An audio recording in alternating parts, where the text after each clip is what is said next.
Astăzi vreau să vă arăt cum pregătesc eu noodle din orez, care sunt fără gluten. Aici am adăugat puțin ulei și câteva garnele, în română creveți, care sunt direct din congelator. Înainte de toate astea, am pus 1,5 litru de apă la fiert, apoi am adăugat noodle, am oprit focul și le las acolo 10 minute. Senzația au schimbat culoarea creveții. Am tăiat ceapă, ardeu roșu, usturoi, praz, serină și morcov. O să le adaug pe toate aici.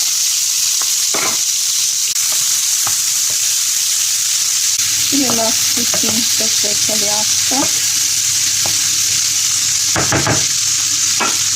Este foarte simplă această rețetă și este foarte delicioasă.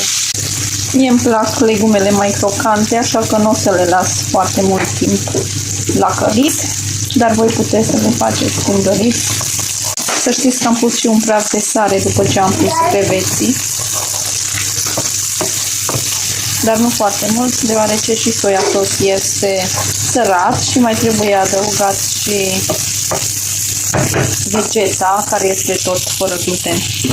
Sau dacă doriți, puteți și vegeta cu gluten, sau care mai doriți, puteți să faceți și noodle normale, tot în această variantă, deoarece și eu făceam înainte când nu avea glutenul probleme cu mine. S-au făcut deja, așa că o să adaug soia sos fără gluten.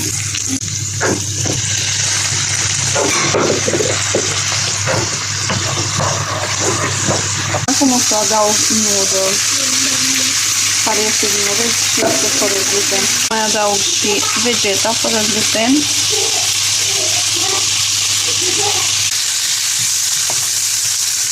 Este această vegeta care este fără gluten.